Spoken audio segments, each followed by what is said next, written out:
بسم اللہ الرحمن الرحیم. نام کلاد السلام علیکم ورحمۃ اللہ وبرکاتہ. عزیز طلباء، آج باب نمبر 2 چیپٹر نمبر 2 اللہ اور اس کے رسول کی محبت، اطاعت اور ختم نبوت کا آخری چیپٹر ختم نبوت ہی پڑھیں گے ہم، چونکہ اس سے پہلے ہم پڑھ چکے ہیں 3 لونگ. آج چوتھا لونگ ہم پڑھیں گے، ختم نبوت. قرآن حدیث کی روشنی میں ختم نبوت کی وضاحت کرنی ہے.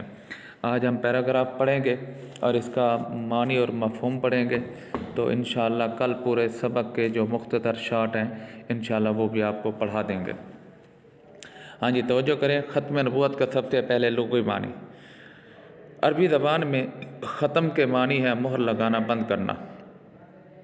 عربی زبان میں ختم کے کیا معنی ہے؟ لفظ ختم یہ جو لکھا ہوا ہے یہ عربی زبان کا لفظ ہے، تو اس کا معنی کیا ہے؟ مہر لگانا، بند کرنا. اس کے بعد اس کا مفہوم ہے، آپ اپنے لفظوں میں بنا سکتے ہیں جو میں بنا کے دے رہا ہوں. حضرت محمد صلی اللہ علیہ وسلم اللہ کے آخری نبی ہیں، اللہ کے آخری نبی اور رسول ہیں. آپ صلی اللہ علیہ وسلم کے بعد کوئی نبی یا رسول نہیں آئے گا. آپ صلی اللہ علیہ وسلم کی شریعت آخری اور کامل شریعت ہے. آپ کی امت بھی آخری ہے اور آپ کی ذات پر نبوت و رسالت کا خاتمہ ہو گیا. آپ کو قرآن مجید آخری کتاب ملی ہے اور جو کہ قیامت تک کے لیے لوگوں کی رہنمائی کے لیے کافی ہے، اور اب قیامت تک کوئی نبی نہیں آئے گا، نہ رسول نہ نبی، کوئی نہیں آئے گا. آپ کی شریعت قیامت تک کے لیے رہے گی.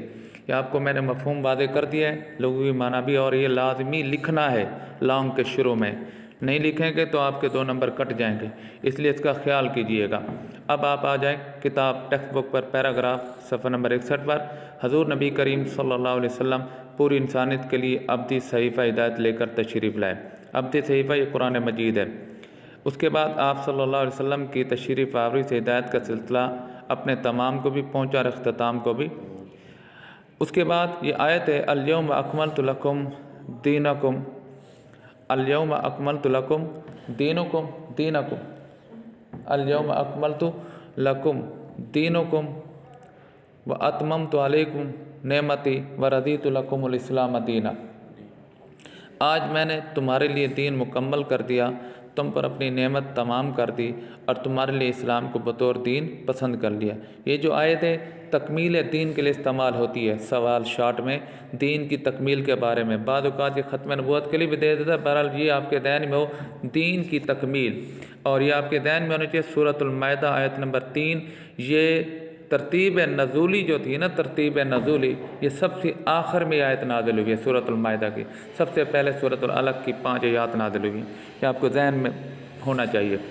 اس کے بعد دین مکمل، نعمت مکمل اور اسلام پر رضا الہی کا وعدے دار رسول اللہ صلی اللہ علیہ وسلم کے آخری نبی اور رسول ہونے کا اعلان ہے کہ اب کسی اور نبی کی ضرورت نہیں رہی، اس لیے کہ احکام الہی مکمل ہو گئے. اب اسوہ رسول صلی اللہ علیہ وسلم کو تعبد مشعل راہ بنانا ہے اور پیغام الہی کو اپنا دستور حیات سمجھنا ہے. یہ انسانیت کے لیے شرف بھی ہے کہ اب اسے دائمی ہدایت کا عائل کردانا گیا اور اس کو مرکز آشنا کر دیا گیا، کیونکہ رسول کریم صلی اللہ علیہ وسلم سے قبل انبیاء علیہم السلام علاقوں، قبیلوں یا خاص قوموں کی طرف مبعوث ہوئے تھے، اس لیے مختلف معاشرے تشکیل پاتے رہے تھے. اب آپ صلی اللہ علیہ وسلم کی آمد سے بین الاقوامیت کا، یعنی پوری دنیا کا تصور ابھرا. ایک مرکز، ایک اسوہ اور ایک صحیفہ ہدایت نے نسل انسانی کو وحدت آشنا کر دیا، یعنی پہچان کر دی. قرآن مجید میں ارشاد ہے، قُلْ يَا أَيُّهَا النَّاسُ إِنِّي رَسُولُ اللَّهِ إِلَيْكُمْ جَمِيعًا. الاعراف آیت نمبر 158. فرما دیجیے کہ اے لوگو، میں تم سب کی طرف اللہ تعالیٰ کا رسول بن کر آیا ہوں. اور یہ کہ مَا كَانَ مُحَمَّدٌ أَبَا أَحَدٍ مِّن رِّجَالِكُمْ وَلَٰكِن رَّسُولَ اللَّهِ وَخَاتَمَ النَّبِيِّينَ. سورہ احزاب آیت نمبر 40.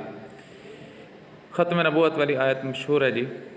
محمد صلی اللہ علیہ وسلم تم میں سے کسی مرد کے باپ نہیں، آپ صلی اللہ علیہ وسلم تو اللہ تعالیٰ کے رسول اور انبیاء کے خاتم ہیں. اب انسان کو ہدایت ایک ہی در سے ملے گی، یہ بھی بڑی اہم مروضی ہے. کتنے در سے ہدایت ملتی ہے؟ ایک در سے، وہ اللہ کا در ہے. اب پریشان نظری ختم ہو گئی، اب تلاش کا مرحلہ تمام ہوا. سب کو اللہ تعالیٰ پر ایمان لانا ہے اور اس ایمان کا محبت کا جوہر عطا کرنا ہے. اس ایمان کو محبت کا جوہر عطا کرنا ہے اور رسول اللہ صلی اللہ علیہ وسلم کی محبت، اطاعت و اتباع سے احکام الہی کا پابند بننا ہے۔ اسی میں دنیا کی بھلائی ہے اور اسی میں آخرت کی نجات ہے۔ عزیز طلباء، میں نے آپ کو لانگ سوال چوتھا، اس میں تو مشق میں آپ کو 3 سمجھ آ رہے ہیں، لکھے ہوئے ہیں، لیکن اطاعت رسول علیحدہ ہے، محبت رسول علیحدہ ہے، بعض اوقات اطاعت اور محبت کو اکٹھا بھی دے دیتا ہے، اس لیے انہوں نے اطاعت رسول لکھا ہے۔ تو اس سے مراد 3 سوال ہیں واضح، تو میں نے آپ کو علیحدہ پیغام بتا کے لکھوا دیے ہیں، 4 آپ نے تیار کرنے ہیں۔ اطاعت اور محبت مکس کر سکتے ہیں، اس میں حدیث نمبر 5 بھی مکس کر سکتے ہیں، ٹھیک ہے۔ مزید انشاءاللہ آپ کو شارٹ کل بتائیں گے۔ ہیڈنگ ہر لانگ سوال میں ہیڈنگ آپ کی 7-8 2.5 سے 3 صفحات کا آپ کا مواد ہونا چاہیے، ٹھیک ہے جی۔ آپ نے یاد بھی کرنا ہے اور نوٹ بھی کرنا۔ اللہ پاک میرا اور آپ کا حامی ناصر ہو۔ السلام علیکم ورحمۃ اللہ وبرکاتہ۔